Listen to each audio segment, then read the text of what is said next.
가장 가까운 이웃이 2,000km 이상 떨어져 있는 고립된 곳을 상상해 보세요. 공항도 없고 지구상에서 가장 거친 바다를 배로 건너 일주일 이상 가야 도착할 수 있으며 250명에 불과한 주민들의 성은 단 8개뿐입니다. 이곳은 공상과학 소설의 줄거리가 아닙니다. 지구상에서 가장 외딴 연구 정착지 트리스탄 다 쿠냐입니다. 시간이 멈춘 듯하고 전통이 관광객을 위한 민담이 아닌 절대적인 고독 속에서 만들어진 생존 매뉴얼인 영국의 해외 영토. 바다의 분노를 가라앉히는 의식부터 근친상간을 법령으로 금지하는 결혼법까지 우리는 일상이 곧 기이한 미시세계로 들어가려 합니다.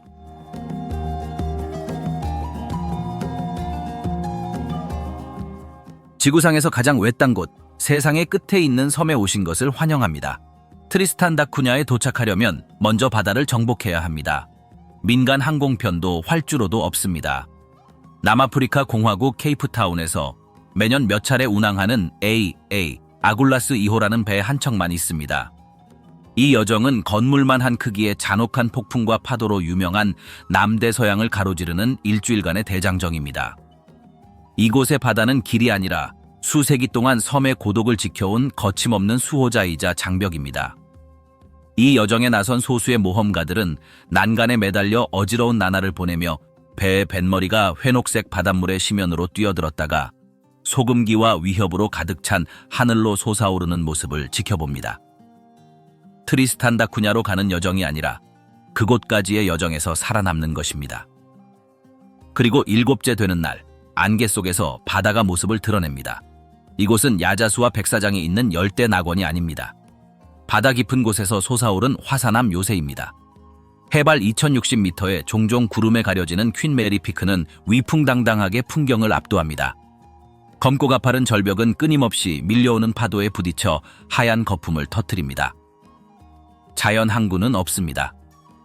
라이터라고 불리는 작은 배들이 본선에서 승객과 화물을 내리기 위해 출항해야 하는데 한 발만 잘못 디뎌도 얼음처럼 차가운 파도에 휩쓸려 갈 수 있는 위험한 이동입니다.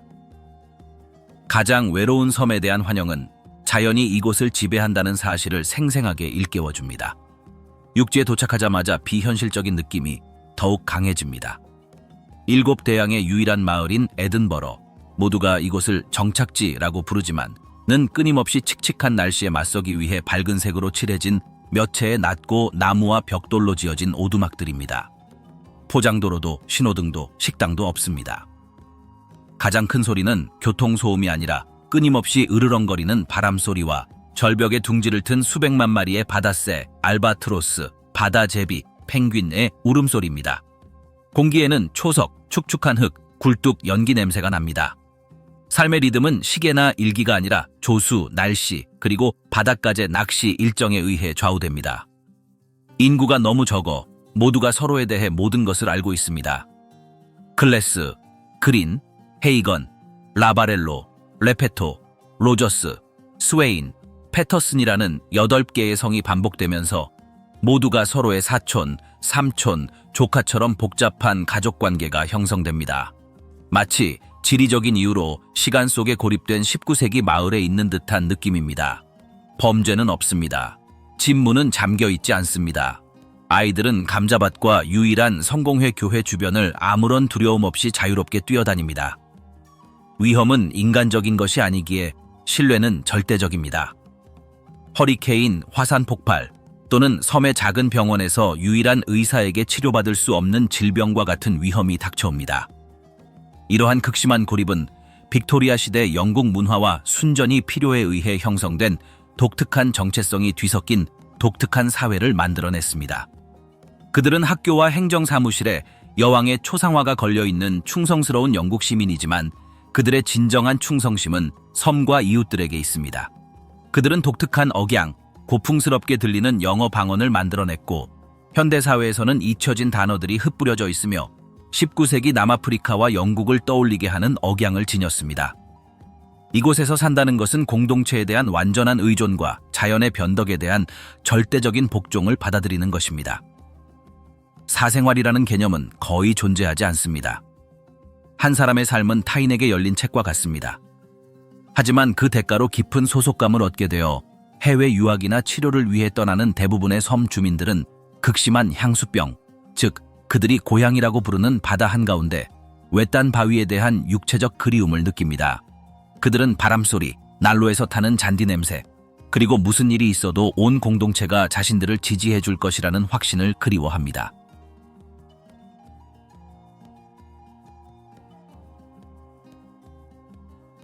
난파선의 탄생, 고립이 어떻게 독특한 개성을 만들어냈는가? 트리스탄 다쿠냐의 이야기는 식민지화 계획이나 제국의 꿈으로 쓰여진 것이 아니었습니다. 부서진 나무, 난파선의 잔해, 그리고 바다에서 모든 것을 잃고 이 험난한 바위에서 유일한 생명줄을 찾은 사람들의 절박함으로 쓰여졌습니다. 이 섬은 의도적으로 사람이 살게 된 것이 아니라 우연히 생겨났습니다. 그리고 상실과 자연과의 투쟁으로 점철된 그 충격적인 시작은 영원히 그곳 사람들의 성격에 스며들었습니다. 그들은 단순한 섬 주민이 아니라 생존자입니다. 세상의 종말에서 살아남는 유일한 방법은 서로에게 맹렬한 충성심을 가지고 매달리고 스스로 규칙을 만드는 것임을 깨달은 난파선 선원들의 자녀들입니다. 아이러니하게도 이 모든 것은 그곳에 머물고 싶지 않았던 한 남자로부터 시작되었습니다. 1810년 매사추세츠주 세일럼 출신의 미국 군인 조너선 램버트가 이 섬에 도착하여 섬을 자신의 개인 소유로 선언했습니다. 그는 남대서양을 항해하는 고래잡이와 물개잡이 배들을 위한 재보급 기지를 건설하는 꿈을 꾸었습니다. 하지만 2년 후 그는 사냥 원정 중 폭풍 우에 휩쓸려 익사했습니다. 그의 상업적 꿈은 그와 함께 가라앉았지만 그는 함께 도착한 3명의 남자를 남겼습니다. 그들은 최초의 영구 거주자였습니다. 진정한 전환점은 1816년 세계 지정학적 변화와 함께 찾아왔습니다. 프랑스가 이 섬을 나폴레옹을 구출하기 위한 기지로 사용할 것을 우려한 영국은 아직 2000km나 떨어진 인근 세인트 헬레나 섬으로 망명 중이던 나폴레옹을 구출하기 위해 수비대를 파견했습니다. 군사작전은 간단했지만 병사들이 떠나자 스코틀랜드 출신의 윌리엄 글래스 상병은 역사를 영원히 바꿀 결정을 내렸습니다. 남아프리카 출신의 아내 마리아 린더츠, 2 어린 자녀, 그리고 다른 2 남자와 함께 그는 남기로 결정했습니다. 그들이 선장에게 한 간절한 호소는 간단하면서도 기념비적이었습니다. 저는 그곳에 남고 싶습니다. 그 순간 글래스 가족은 트리스탄 공동체의 주춧돌이 되었습니다. 그들이 선택한 삶은 상상할 수 없을 만큼 엄격한 것이었습니다. 섬에는 토종 포유류가 없었습니다.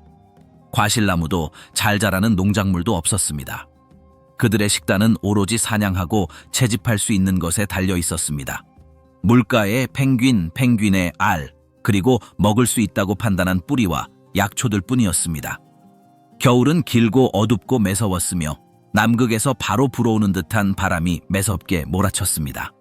죽음은 늘 그들의 동반자였습니다. 섬 최초의 여성인 마리아 린더츠는 그 위태로운 환경에서 8명의 아이를 더 낳았는데 이는 초인적인 인내심의 위협이었습니다. 하지만 식민지 성장의 진정한 원동력은 언제나 난파였습니다. 험준한 절벽과 예측할 수 없는 날씨를 가진 트리스탄 다쿠냐는 너무 가까이 접근하는 배들에게는 죽음의 함정이 되었습니다. 난파선 하나하나는 비극이었지만 작고 힘겨워하던 공동체에게는 생명줄이기도 했습니다. 난파선은 집을 짓고 수리하는 데 귀중한 목재를 제공했습니다. 도춘옷과 커튼으로 못, 통, 도구, 그리고 구할 수 있는 모든 물품은 보물이었습니다. 그리고 생존자들도 있었습니다. 얼음물에서 작은 배를 타고 용감한 섬 주민들에게 구조된 많은 선원들은 선택의 기로에 놓였습니다.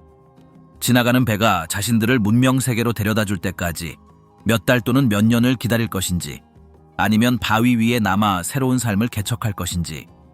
놀랍게도 많은 사람들이 남기로 했습니다. 이탈리아인, 네덜란드인, 미국인, 덴마크인 등 다양한 국적의 사람들이 트리스탄 다쿠냐 섬에서 난파되어 뿌리를 내리기로 했습니다. 그들은 섬의 여성들, 대부분 이전 난파선의 딸이나 미망인과 결혼하여 레페토, 라바렐로, 헤이건과 같은 성을 공동체의 유전적, 문화적 유산에 더했습니다. 난파선 하나하나는 작은 문화적 혁명을 가져왔습니다. 한 네덜란드 선원이 정교한 노르딕 무늬가 들어간 울 스웨터를 뜨는 기술을 소개했는데 이는 이제 이 섬의 대표적인 공예 기술이 되었습니다. 다른 이들은 가죽 무두질, 더 튼튼한 배 만들기, 음식 보관 등 새로운 방법을 가져왔습니다. 이 섬은 생존 기술의 집합체이자 바다에서 죽음을 맞이한 수십 명의 사람들의 교훈으로 쓰인 지침서가 되었습니다.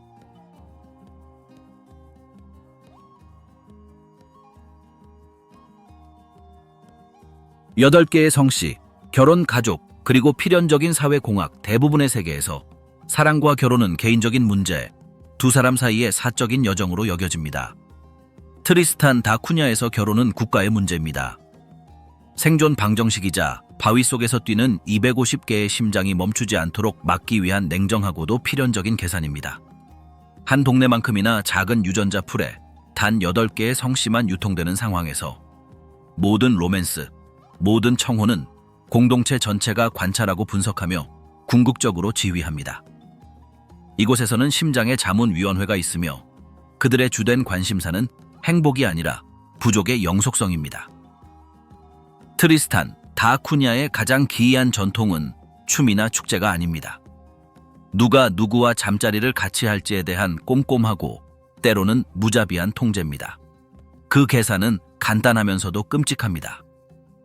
8개의 성씨, 글래스, 그린, 헤이건, 라바렐로, 레페토, 로저스, 스웨인, 패터슨, 250명의 사람들, 여러 세대에 걸친 고립, 근친교배는 이론적인 가능성이 아니라 모든 요람 위에 드리워진 다모클레스의 유전적 칼과 같습니다.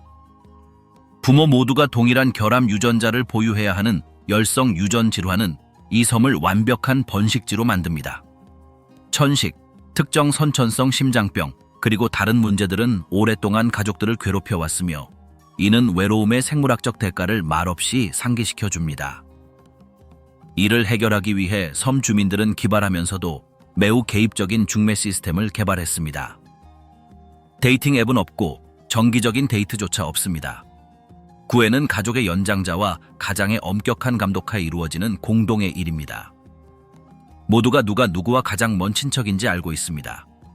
마트나 교회에서의 대화는 종종 이 젊은이 또는 저 젊은이가 다른 사람에게 적합한지에 대한 이야기로 이어집니다. 유전자가 상품이고 성씨의 다양성이 화폐가 되는 결혼 시장입니다. 암묵적이지만 종교적 열의로 지켜지는 황금률은 분명합니다.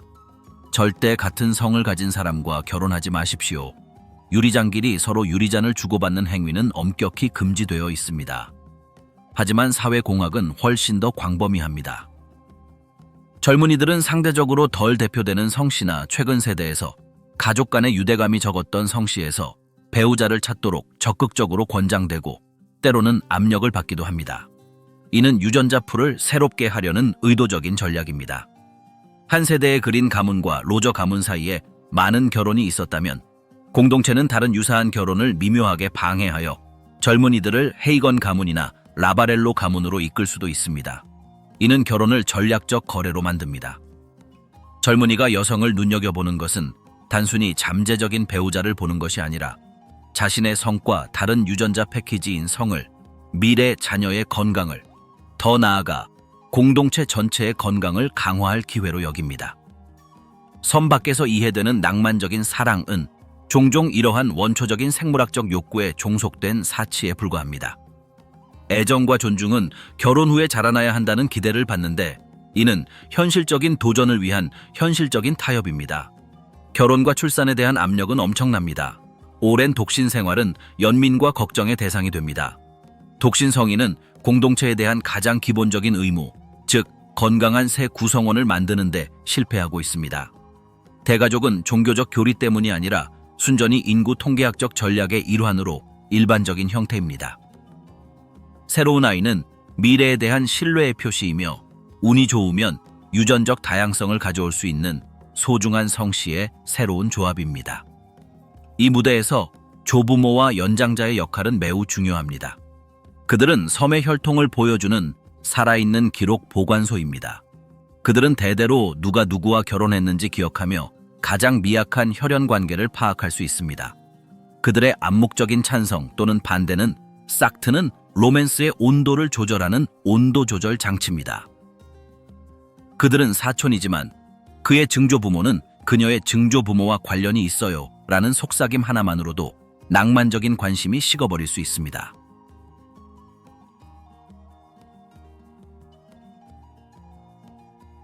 섬의 왕, 정부, 법, 그리고 기묘한 최고 의용군 제도, 대부분의 국가에서 권력은 헌법, 군대 또는 다당제 선거에서 나옵니다. 트리스탄 다쿠냐 섬에서는 권력이 바닷가제에서 나옵니다. 더 정확히 말하면 섬의 유일한 경제적 생명줄인 바닷가제 어업을 관리하는 사람에게서 나옵니다. 이곳에는 직업 정치인도, 이념적 논쟁도, 심지어 경찰관도 없습니다. 질서와 통치는 특별한 인물, 바로 최고 행정관의 어깨 위에 놓여 있습니다. 그는 시장, 판사, 어업, 협동조합 관리자, 그리고 영국 여왕의 대리인이라는 직책을 동시에 맡고 있습니다. 그리고 이 모든 것은 믿기 어려울 정도로 자발적으로 이루어집니다. 이는 국가 없이도 미크로네이션이 어떻게 기능하는지에 대한 이야기입니다. 벌금이나 징역형이 아닌 압도적인 여론과 절대적인 협력의 필요성을 통해 법이 집행됩니다. 트리스탄 다쿠냐는 엄밀히 말하면 영국의 해외 영토입니다. 국가 원수는 영국 국왕이며 2000km 떨어진 세인트 헬레나 섬에 거주하는 총독이 이론적인 감독권을 행사합니다. 하지만 현실적으로 이 섬은 실질적인 독립에 가까운 자치권을 가지고 스스로 통치합니다. 이 시스템의 핵심 인물은 최고 행정관입니다. 그는 런던에서 파견된 관료가 아닙니다. 그는 섬 주민들에 의해 선출된 섬 주민으로서 순환 근무 방식으로, 그리고 놀랍게도 명예직으로 직책을 맡습니다. 그는 이에 대해 특별한 봉급을 받지 않습니다. 최고 행정관 선출은 존중과 실질적인 유용성에 기반한 유기적인 과정입니다. 선거 운동이나 공허한 약속은 없습니다. 공동체는 침묵하지만 확고한 합의를 통해 가장 적격하고 현명하며 공정한 사람을 그 자리에 임명합니다. 종종 이들은 어촌 지도자나 공동체 조직가로서 자신을 증명한 사람들입니다. 그들의 권위는 법령이 아니라 모두의 암묵적인 동의에서 비롯됩니다. 그들의 권위에 도전하는 것은 단순히 공무원에게 불복종하는 것이 아닙니다. 세상에 하나뿐인 가족의 집단적 의지에 도전하는 것입니다. 이 섬의 왕의 책임은 그 기이한 만큼이나 방대합니다. 그는 모든 바닷가제 어업권을 소유하고 관리하는 협동조합인 트리스탄 다쿠냐 어업회사의 경영자입니다. 그는 날씨에 따라 언제 어업을 시작할지 결정하고 귀중한 화물을 관리하며 상품을 수거하는 남아프리카 냉동선과 협상합니다. 따라서 경제력이 그의 정치 권력의 핵심입니다. 하지만 그는 최고 재판관이기도 합니다. 이 섬에는 법원도 변호사도 감옥도 없습니다. 범죄는 존재하지 않으며 분쟁도 드뭅니다. 10대들 간의 싸움, 영토 경계 분쟁, 절도 혐의 등 갈등이 발생하면 최고 행정관은 중재자이자 중재자 역할을 합니다. 그는 종종 자신의 집이나 행정사무실에서 양측의 이야기를 듣고 판결을 내립니다. 그들이 사용하는 도구는 징역형이 아니라 이성 설득, 그리고 궁극적으로는 사회적 배척의 위협입니다. 소속감이 전부인 공동체에서 행정관의 공개적인 질책은 상상할 수 있는 가장 가혹한 처벌입니다. 수능은 수치심과 집단의 일원으로 남아야 한다는 욕구를 통해 보장됩니다. 그는 또한 섬의 최소한의 기반 시설을 책임지는 시장입니다. 샘물 공급, 비포장도로 유지 관리, 응급 의료 후송 조직, 외부 세계와의 무선 통신 유지 등이 그것입니다. 그는 영국 총독의 공식 대표이자 아무리 미미하더라도 국제 무대에서 섬의 유일한 목소리입니다. 그러나 이 시스템은 본질적으로 취약합니다. 모든 것은 한 사람의 인품과 공정성에 달려 있습니다. 부패하거나 무능한 행정관은 경제를 파탄내거나 공동체에 돌이킬 수 없는 분열을 일으킬 수 있습니다. 지금까지 섬은 운이 좋았습니다. 아니, 오히려 적임자를 선출해야 한다는 사회적 압력이 효과를 발휘했습니다. 책임은 지속적이고 즉각적입니다. 관리자는 자신이 다스리는 국민들과 함께 살고 같은 비포장도로를 걷고 같은 바다에서 낚시를 합니다. 그는 권력의 거품 속에 숨을 수 없습니다.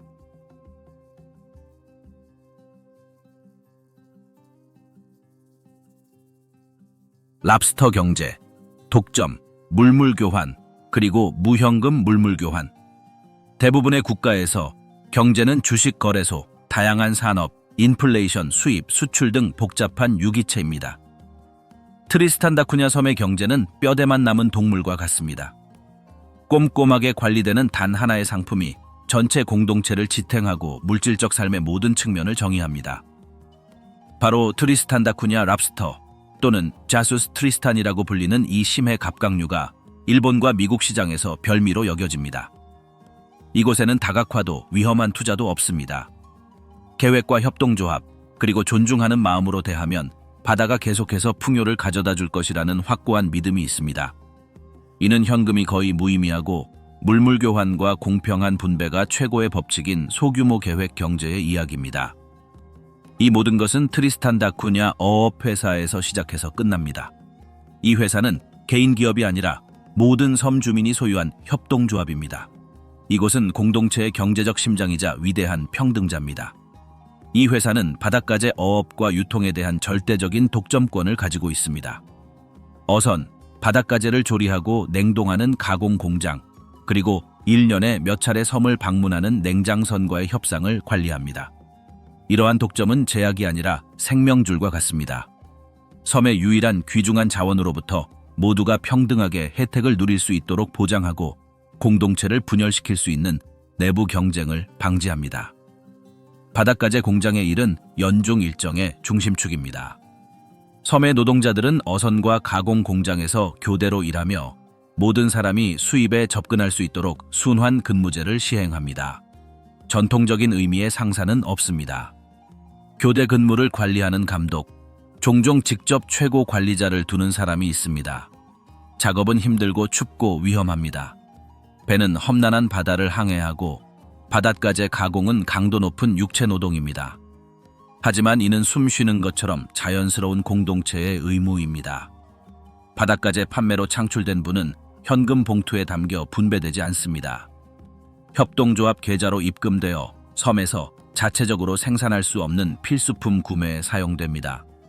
이것이 트리스타니아 경제의 첫 번째 축, 즉 연례 화물 운송입니다. 1년에 한두 번 케이프타운에서 화물선이 도착합니다. 이는 1년 중 가장 중요한 행사이며 어떤 명절보다도 더 중요합니다. 화물선은 의약품과 연료부터 건축 자재, 차량, 예비 부품, 의류, 통조림 식품, 공구까지 모든 것을 실어 나릅니다. 공동체 전체가 하역 작업에 참여하여 가벼운 배에서 공동 창고와 창고로 물자를 옮기는 인간 사슬을 형성합니다. 이는 순수한 협력의 광경이며 다음 해의 생존을 위해 날씨와 조수에 맞서는 경쟁입니다. 그리고 유통이 시작됩니다. 더 스토어라고 불리는 섬의 상점은 영리 사업이 아닙니다. 협동조합의 물류 부문입니다. 섬 주민들은 돈으로 물건을 사러 가는 것이 아니라 자신들의 소유물을 수거하러 옵니다. 각 가족은 협동조합의 계좌를 가지고 있으며 이 계좌는 어업 몫으로 조성되고 상점에서 인출한 물건으로 인출됩니다.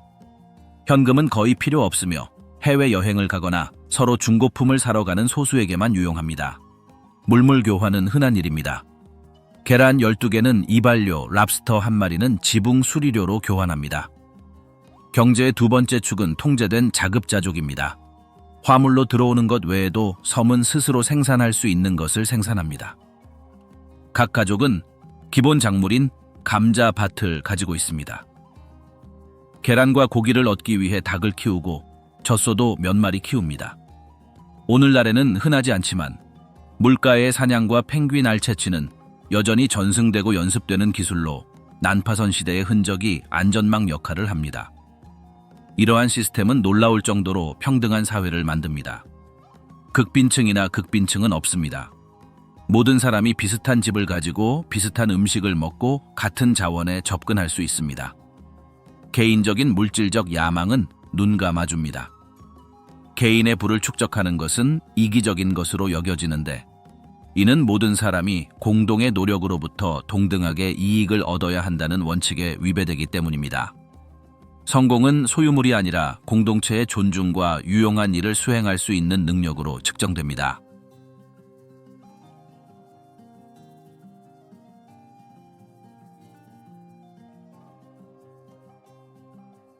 고독 속 축제, 시면에 도전하는 춤, 음악, 그리고 축하 행사. 남대서양의 숨 막힐 듯 광활한 바다. 지평선은 텅 빈 선과 같고 바람과 파도만이 침묵을 깨는 곳에서 트리스탄 다쿠냐 주민들은 공허 속으로 모여 자신들이 아직 여기 있음을 외칩니다. 그들의 축제와 기념 행사는 단순한 오락거리가 아닙니다. 실존적 확신을 위한 행위이자 공동체를 더욱 단단하게 결속시키고 절대적인 고립이 가져올 수 있는 광기의 그림자를 몰아내는 중요한 의식입니다. 이곳에서 파티는 단순한 파티가 아닙니다. 모든 논리에 반하여 삶은 지속된다는 것을 생생하게 일깨워주는 것입니다.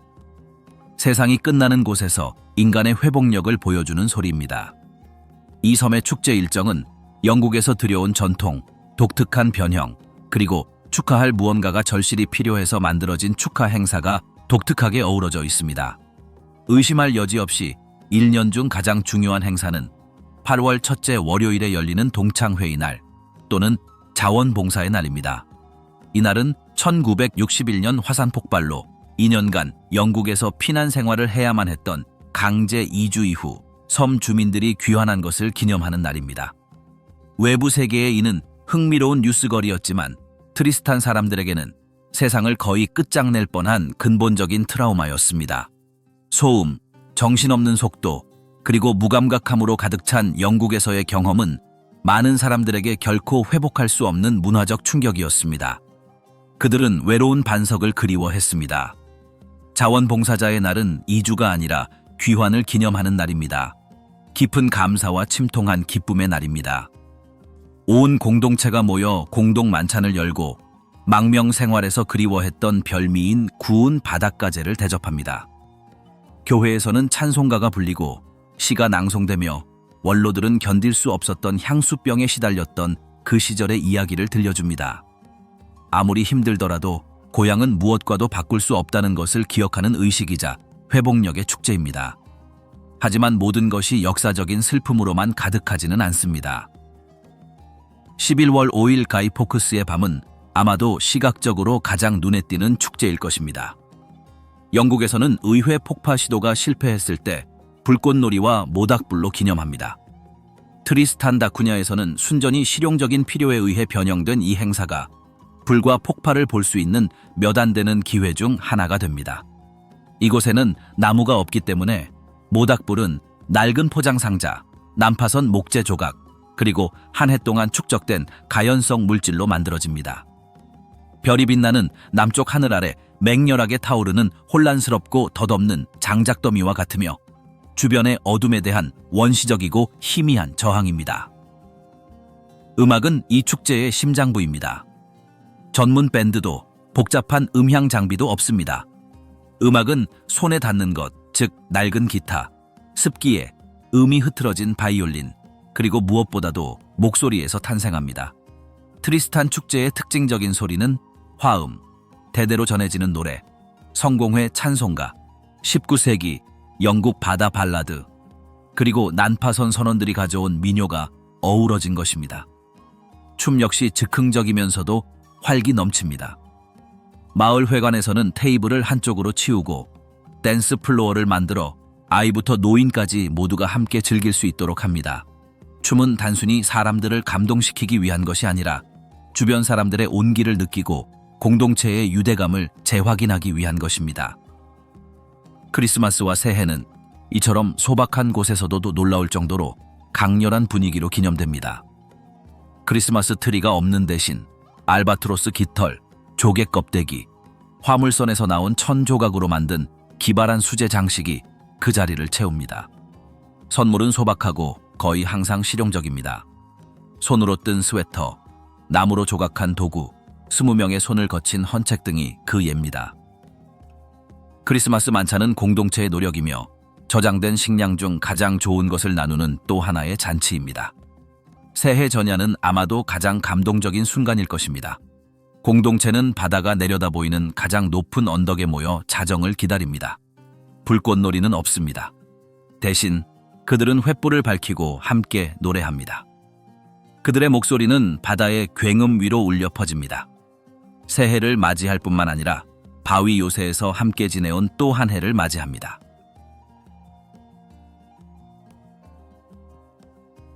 바다와 육지의 의례, 미신, 장례, 그리고 난파된 조상 숭배, 트리스탄 다 쿠냐 섬에서 산자와 죽은 자의 경계는 섬을 둘러싼 안개처럼 얇습니다. 죽음은 멀리 있는 추상적인 개념이 아니라 익숙한 존재이며 모든 숨결이 바다와 바위에서 빌려온 것임을 끊임없이 일깨워줍니다. 이곳에서 상실과 기억을 둘러싼 의례는 엄격한 종교적 규범을 따르지 않습니다. 오히려 필연성, 미신, 그리고 많은 경우 난파된 배의 잔해 속에 살았던 선조들의 영혼과의 깊은 친밀한 관계 속에서 형성되었습니다. 이곳은 기독교 신도들 중 어떤 성인보다도 익명의 조난자가 존경받는 곳입니다. 그들의 우연한 희생이 삶을 지속하게 했기 때문입니다. 트리스탄, 다쿠냐 섬의 장례 의식은 냉정하고 실용적이며 깊이 공동체적인 행사입니다. 장의사도 없고 정교한 관도 없습니다. 이 섬의 목수는 대개 난파선 목수의 후손으로 구할 수 있는 나무로 간소한 관을 만듭니다. 시신은 고인의 집에 안치되지만 잠시도 혼자가 아닙니다. 마을 전체가 돌아가며 끊임없이 밤샘을 합니다. 이웃, 친척, 심지어 아이들까지도 집 앞을 지나가며 침묵 속에 앉아 기도하거나 그저 함께합니다. 이는 단순한 존경의 표시가 아니라 보호의 행위입니다. 특히 겨울에 어둠이 생생하게 느껴지는 이곳에서는 누구도 어둠 속으로의 여정을 혼자 겪어서는 안 된다고 믿습니다. 장례식은 섬에 유일하게 있는 작은 성공회 성당인 세인트 메리 교회에서 거행됩니다. 예배는 전통적인 찬송가와 성경 낭독으로 진행되지만 설교는 종종 신학적인 내용을 벗어나 고인의 구전 전기로 이어집니다. 어부로서의 그의 업적, 마을 공동체에서의 역할, 그리고 섬에서 그의 가족이 겪은 일화들이 수록됩니다. 이는 그들의 기억이 진정으로 중요한 유일한 기록 보관소인 집단 구전 역사에 엮여 남도록 하는 방법입니다. 이후 장례 행렬은 바다가 내려다 보이는 작은 묘지를 향해 천천히 걸어갑니다. 나무나 돌 십자가로 표시된 소박한 무덤들이 늘어선 들판입니다. 하지만 트리스타니아의 전통이 완전히 벗어나는 곳은 바로 묘지입니다. 꺾은 꽃이나 정교한 장식은 없습니다. 대신 무덤은 조개 껍데기, 바닷물에 윤이 난 돌, 조각된 고래뼈로 장식됩니다. 이는 바다에 대한 직접적인 제물이며 생명이 바다에서 생겨나 바다로 돌아간다는 것을 인정하는 것입니다. 무덤을 꽃으로 장식하는 것은 이질적이고 거의 인위적인 것으로 여겨질 것입니다. 진정한 아름다움, 진정한 연결은 바다가 가져다주는 것들에 있습니다. 이는 상호성의 의식입니다. 바다는 많은 조상을 데려갔고 그들은 자신의 보물로 장식된 유해를 돌려보냅니다. 이러한 죽은 자에 대한 숭배는 알려진 친척을 넘어 확장됩니다. 익명의 조난자들은 지역 신들 사이에서 특별한 위치를 차지합니다. 바다가 시신을 되돌려 보내거나 고대 난파선의 잔해가 발견되면 섬 주민과 같은 존경심을 담아 묻힙니다. 이들은 바다의 형제라고 불리며 그들의 영혼이 섬을 미래의 비극으로부터 보호한다고 믿어집니다. 흔히 무명선언이라고만 적힌 그들의 무덤은 숭배의 대상입니다. 아이들은 그곳에 조개 껍데기를 두고 가고 어부들은 출항 전 조개 껍데기의 축복을 구합니다. 이는 사고와 비극에 대한 그들의 빚을 기리는 방식입니다. 난파선이 없었다면 트리스탄 다 쿠냐는 존재하지 않았을 것입니다. 미신은 일상생활, 특히 바다와 관련된 모든 것에 스며들어 있습니다. 어선에서 휘파람을 불면 바람을 부르는 휘파람을 불어 폭풍을 불러온다고 믿기 때문에 어선에서 휘파람을 불면 엄중한 금기를 지킵니다. 바닷가재의 핏자국을 바로 씻어내지 않으면 그 계절에 불운이 찾아올 수 있습니다. 섬 위를 맴도는 엘버트로스를 보는 것은 죽음의 징조이자 세상을 떠난 사람들의 전령입니다. 이것들은 단순한 거짓말이 아닙니다. 이는 미신의 형태로 법전화된 안전규칙이며 바다가 존경심과 경외심을 받을 자격이 있음을 상기시켜 주는 것입니다.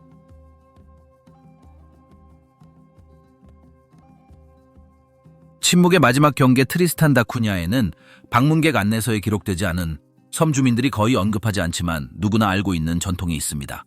이름도, 달력의 날짜도, 특별한 의식도 없습니다. 그것은 단지 삶의 끝에 대한 이해, 암묵적이고 매우 불안한 합의일 뿐입니다. 지구상에서 가장 외딴 곳, 장례식장이나 화장터도 없고 바위투성이의 얕은 땅 때문에 전통적인 장례 절차가 어려울 때도 있는 곳에서 공동체는 암울한 질문에 직면합니다. 그들의 생계이자 신인 바다가 너무나 잔혹하게 시신을 집어삼켜 묻을 것이 거의 남지 않았을 때 어떻게 해야 할까요? 어부가 바다에서 실종되었는데 드물지만 실제로 발생하는 사고입니다. 바다가 그의 시신을 돌려주지 않을 때 섬 주민들은 빈관을 사용한 장례식을 치르지 않습니다. 대신 그들은 조용히 소유물의 기억이라고 부르는 의식을 거행합니다. 실종된 남자의 가족은 그의 모든 소중한 물건들을 모았습니다. 낚시 재킷, 칼, 애장품인 머그컵, 그가 쓴 편지들까지. 이 물건들은 유물로 보관되거나 숭배되지 않았습니다. 그들은 그 남자가 마지막으로 떠난 시면의 끝자락, 절벽으로 가져갔습니다. 그곳에서 조용하고 사적인 의식을 통해 가족은 단 하나의 물건만을 만질 수 있는 기억으로 간직하기로 했습니다. 그리고 피가 얼어붙을 듯한 엄숙한 분위기 속에서 나머지 물건들을 바다에 던졌습니다. 이는 경멸이나 분노의 행위가 아니었습니다. 이는 최후의 보답이자 바다와의 암울한 교류였습니다. 의식은 마치 당신은 우리 남자를 데려갔소 라고 말하는 듯 했습니다. 그리고 우리는 지상에서 그의 것이었던 모든 것을 당신께 돌려드립니다. 그는 이제 온전히 당신의 것입니다. 부디 그의 기억을 평화롭게 간직하게 해주소서. 이는 악순환을 끊고 바다가 분노를 달래고 또 다른 악순환을 막으려는 필사적인 시도였습니다. 이 전통은 그들을 완전히 압도하는 힘 앞에서 완전히 무력해진 채 탄생했기에 가장 불안한 전통입니다. 애도할 시신도 찾아갈 무덤도 없습니다. 오직 영원한 바다의 포효와 더 이상 주인을 잃은 물건들이 물과 소금 재단에 제물로 바쳐진 공허함만이 남습니다. 이 의식은 트리스탄 다쿠냐의 삶의 궁극적인 진실을 압축적으로 보여줍니다. 화려한 축제와 굳건한 공동체의 모습 뒤에는 상실의 그림자, 자연과의 침묵하는 혈맹이 있습니다. 이는 그들의 고립된 낙원이 회복력과 비극 사이에 아슬아슬한 경계 위에 세워져 있으며 세상의 종말에 대한 대가는 때로는 가장 가슴 아픈 애도, 즉 쉴 곳이 없다는 슬픔으로 치러진다는 것을 일깨워줍니다.